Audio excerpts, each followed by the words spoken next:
दुनिया में अलग अलग देश हैं, अलग अलग देशों की अपनी अलग अलग सरकारें हैं, अलग अलग सरकारों के पास अपनी अलग अलग चुनौतियां हैं, उन अलग अलग चुनौतियों के लिए उनकी अलग अलग नीतियां हैं। लेकिन एक बात और साथ में याद रखिए कि बहुत सारी समस्याएं ऐसी हैं जो सिर्फ किसी एक देश की सीमा तक सीमित नहीं है।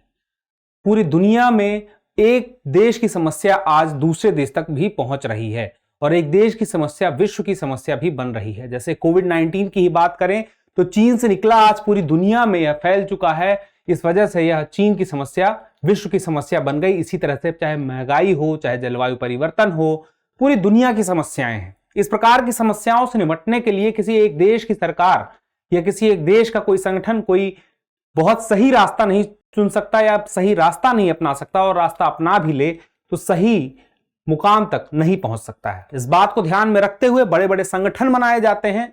उसी क्रम में एक संगठन है जिसका नाम है वर्ल्ड इकोनॉमिक फोरम। एक नॉन प्रॉफिटेबल ऑर्गेनाइजेशन है जिसके बारे में आज हम विशेष रूप से जानेंगे, क्योंकि हाल ही में इसकी बैठक शुरू हुई है। वार्षिक बैठक है जो कि 16 जनवरी से लेकर के 20 जनवरी 2023 तक चलेगी और हर साल यह बैठक होती है। लेकिन बीच में कोरोना की वजह से 2 साल तक इसकी बैठक नहीं हो पाई। बैठक हुई तो लेकिन वर्चुअली हुई, और लेकिन इस बार कोरोना की इतनी बड़ी आपदा से निकलने के बाद अब वर्चुअली नहीं हो रही है, सब लोग शामिल हो रहे हैं। तो अब देखते हैं कि आखिर क्या है खबर और क्या है प्रमुख उससे बातें। तो खबर आपको मैंने बताया वर्ल्ड इकोनॉमिक फोरम से जुड़ी हुई है। इसको देखेंगे। खबर को देखने के बाद हम जानेंगे कि विश्व आर्थिक मंच यानी कि वर्ल्ड इकोनॉमिक फोरम आखिर है क्या। उसके बाद हम जानेंगे कि 2023 में यह जो वर्ल्ड इकोनॉमिक फोरम की बैठक हो रही है, इस बैठक में मुद्दे क्या होंगे, भारत का अपना क्या एजेंडा होगा और किन एजेंडों को लेकर के दुनिया आगे सोचने के लिए प्रयास करेगी। उसके बाद देखेंगे कि महत्व क्या है इसका। सीधी सी बात है, वर्ल्ड इकोनॉमिक फोरम जैसा कि मैंने आपसे बताया कि पूरे दुनिया भर के लोगों को लेकर के साथ चलने के यानी सस्टेनेबल डेवलपमेंट को ध्यान में रखते हुए बनाया गया है। तो उसी क्रम में सारे विचार, सारे दृष्टिकोण, सारा नजरिया यहां पर देखने को मिलेगा। उसके बाद यह जानेंगे कुछ रिपोर्ट्स है जो अंतरराष्ट्रीय स्तर पर जारी की जाती हैं, कुछ सूचकांक हैं जो संस्था द्वारा जारी किए जाते हैं, जो आप याद रखते हैं, परीक्षा के लिए भी आपके लिए उपयोगी हैं, आपको जानना चाहिए। उसके बाद एक अभ्यास प्रश्न। अब देखिए, जब बात हुई खबर की तो खबर यही है, what is the world economic forum meet at Davos and why it is important. 2 बातें आपको यहां पता चल गई। एक तो हो गई ये कि वर्ल्ड इकोनॉमिक फोरम कहां पर हो रहा है, दावोस में इसकी बैठक हो रही है, और पूछ रहा है यह क्यों इंपॉर्टेंट है, यानी कि यह इतना महत्वपूर्ण क्यों है। सीधी सी बात है, महत्वपूर्ण है, इसीलिए सवाल पूछा जा रहा है कि महत्वपूर्ण क्यों है। तो अब शुरुआत यहीं से करते हैं कि विश्व आर्थिक मंच आखिर है क्या। मैंने आपसे पहले ही बताया कि एक नॉट फॉर प्रॉफिट संगठन है, यानी कि गैर लाभकारी संगठन। इसकी स्थापना कब हुई थी, वर्ष 1971 में इसकी स्थापना हुई। कौन करने वाला था स्थापना, क्लास श्वाब यही वर्तमान में कार्यकारी अध्यक्ष भी है। अब क्लास श्वाब ने 1971 में तो स्थापना कर दी। कहां पर की, याद रखिएगा, बैठक कहां हो रही है, दावोस में हो रही है, लेकिन इसका जो मुख्यालय है वह कहां पर है, मुख्यालय इसका है जिनेवा में। वार्षिक बैठक इसकी होती है कहां, दावोस में, और इसका मुख्यालय है जिनेवा में। लेकिन अब इसके नाम की बात करें तो क्या शुरू से विश्व आर्थिक मंच इसका नाम था, नहीं। 1971 में इसका नाम जो था वह दूसरा था, यूरोपियन प्रबंधन, यूरोपियन मैनेजमेंट था। लेकिन बाद में उसका नाम 87 में क्या हो गया, विश्व आर्थिक मंच, नया नाम बन गया वर्ल्ड इकोनॉमिक फोरम। अब इसके अध्यक्ष, कार्यकारी अध्यक्ष का तो आपको पता ही है, वर्तमान में यही है। अब यह किस प्रकार का संगठन है, एक तरफ तो मैंने आपसे बताया कि विश्व आर्थिक मंच नॉन प्रॉफिट ऑर्गेनाइजेशन है, साथ में आप देख सकते हैं यहां पे कि यह सार्वजनिक निजी सहयोग के लिए एक अंतरराष्ट्रीय संगठन है। सार्वजनिक निजी सहयोग से यहां पे क्या मतलब है, देखिए, इस संगठन में सरकारें भी जुड़ी हुई हैं और निजी उद्योग के जो मालिक हैं वो जुड़े हुए हैं। उसके अलावा और जो समाज के प्रमुख प्रतिष्ठित लोग हैं, जैसे कि बहुत बड़े विद्वान हो गए या बहुत बड़े कलाकार हो गए, ऐसे लोगों को भी यहां पर बुलाया जाता है। तो दुनिया के राजनीतिक, सांस्कृतिक, व्यापार आदि जो डिसीजन मेकर होते हैं, ये देखिए, संस्कृति मामलों के लिए कौन से होंगे? जो सांस्कृतिक क्षेत्र में उपलब्धि प्राप्त किए होंगे, व्यापार में उद्योगपति, राजनीति में जो देश की सरकारें हैं वहां के जो मिनिस्टर्स हैं वो होंगे।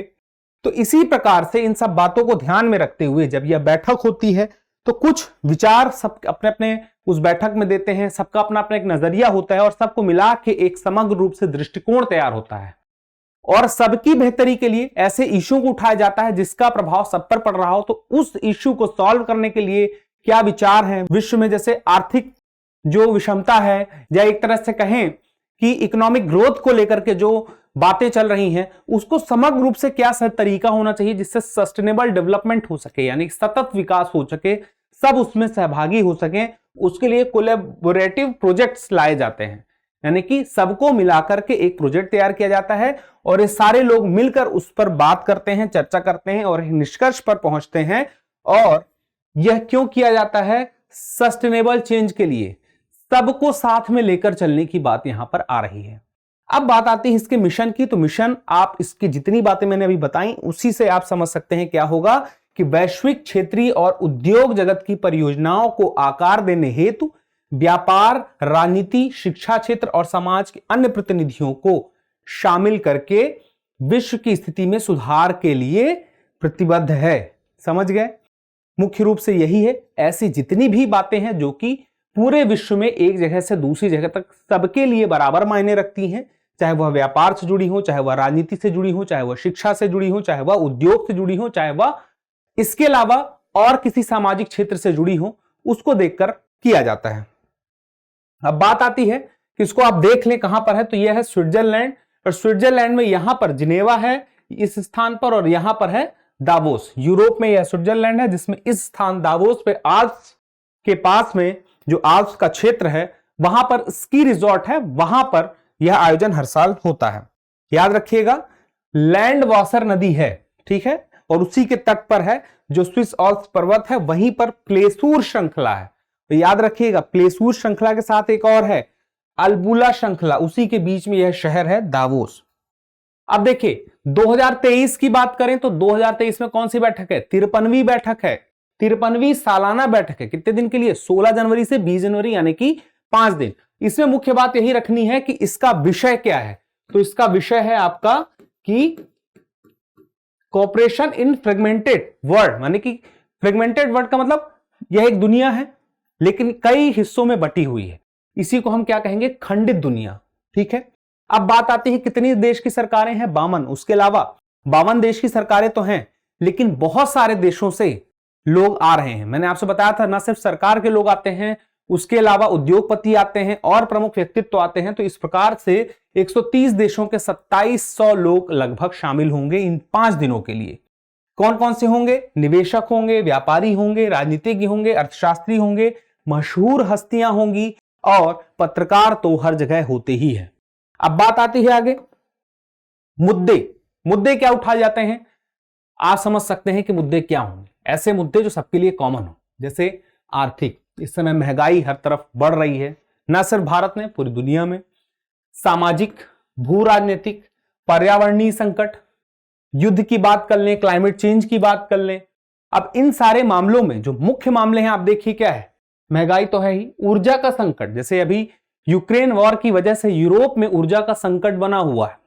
संसाधनों का संकट आने वाले समय में हो सकता है। इसी संस्थान की एक वैश्विक जोखिम रिपोर्ट आई है हाल ही में, उसमें यह बात भी कही गई है कि आने वाले समय में संसाधनों की समस्या होने वाली है।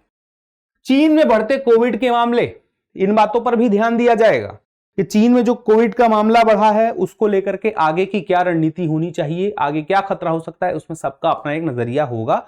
किन बातों का ध्यान रखना है, क्या किया जा सकता है। अलग अलग तरह के सत्र होंगे, अलग अलग तरह के भाषण होंगे, अलग अलग तरह के विचार होंगे जिसको लोग सुनेंगे। एक जगह से विचारों का आदान प्रदान होगा दूसरी जगह के लिए, दूसरी जगह से तीसरी जगह के लिए।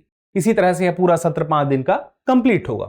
तो ये सारे प्रमुख मुद्दे हैं, याद रखिएगा। बहुत सारी, जैसे कि अभी हाल ही में जो वैश्विक जोखिम सूचकांक मैंने आपको बताया कुछ दिन पहले ही आई है, तो उस पर बहुत सारी बातें आई हैं, उस पर भी बहुत सारी चर्चाएं होंगी। पर्यावरण, महंगाई हो गया और जलवायु परिवर्तन, ये 2 प्रमुख चुनौतियां सामने आई हैं। क्या होगा भारत का एजेंडा? अब भारत का एजेंडा जो है क्यों महत्वपूर्ण हो जाता है यहां पर, इस जगह पर? क्योंकि भारत जो है अभी G20 का अध्यक्ष है।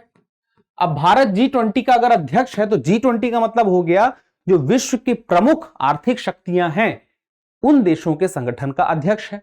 अब अध्यक्ष है, अध्यक्ष भी अपनी कोई बात रखेगा, उसके भी कुछ प्रमुख मुद्दे होंगे और उन मुद्दों को लेकर के दुनिया उसे ध्यान से सुनेगी भी और समझने का प्रयास भी करेगी। तो मुद्दे हो सकते हैं अक्षय ऊर्जा से, सस्टेनेबिलिटी से, आधारभूत ढांचा, स्वास्थ्य, मेडिकल डिवाइस से, स्टार्टअप से, व्यापार, तकनीक, संस्थागत निवेश। आपको पता है कि स्टार्टअप्स कितने बढ़ते जा रहे हैं, जितने भी यूनिकॉर्न की बात करें, यूनिकॉर्न की संख्या दिनों दिन बढ़ती जा रही है। उसके अलावा स्वास्थ्य और मेडिकल डिवाइस के क्षेत्र में भी भारत अच्छा प्रदर्शन कर रहा है, स्पेशली लॉकडाउन के बाद से। बुनियादी ढांचे को लेकर प्रयास जारी है, अक्षय ऊर्जा को लेकर के भारत की प्रगति देखने योग्य है ही। तो इन्हीं बातों के लिए उसके क्या विचार हैं और क्या आगे के लिए उसका एक रोड मैप है, वह इस मंच पर प्रस्तुत करेगा, जो कि दुनिया में देखा जाएगा। अब बात आती है कि इसका महत्व क्या है। सीधी सी बात है, महत्व यही है कि साझा समाधान निकालने का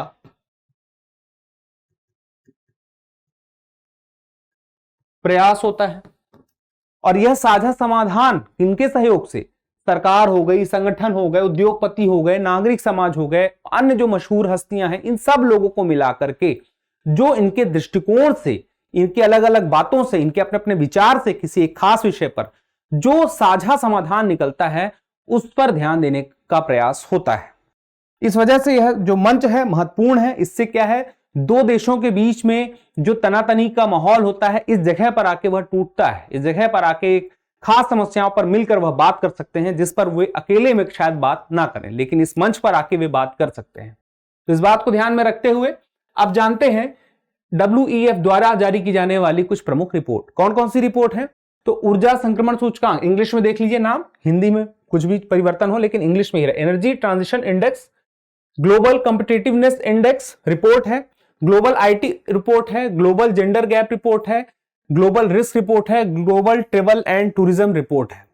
इसमें से आप देख सकते हैं वैश्विक लैंगिक अंतराल जोखिम रिपोर्ट अभी 2023 की आई ही है। तो आपसे प्रश्न में यह भी पूछा जा सकता है कि निम्नलिखित में से कौन सी जो रिपोर्ट है, इंडेक्स है, इस संस्था के द्वारा नहीं जारी किया जा सकता। इस तरह से बहुत सारे प्रश्न बन सकते हैं, आपको पता होना चाहिए और इन रिपोर्ट को लेकर आपको अपने आप को अपडेट भी रखना होगा। तो जुड़े रहिए दृष्टि IAS से और सब्सक्राइब कर लीजिए इसी तरह के प्रोग्राम को देखने के लिए। और भी ऐसे ही प्रोग्राम आते हैं, जैसे कि इन न्यूज प्रोग्राम आता है जो रोज शाम को 6 बजे आता है। उसके अलावा इन फोकस प्रोग्राम आता है जो सुबह 9 बजे के आसपास आता है इसी चैनल पर।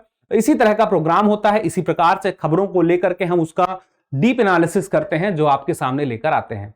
तो जल्दी मिलते हैं अगले वीडियो में, तब तक के लिए स्वस्थ रहें, मस्त रहें और पढ़ते रहें। धन्यवाद।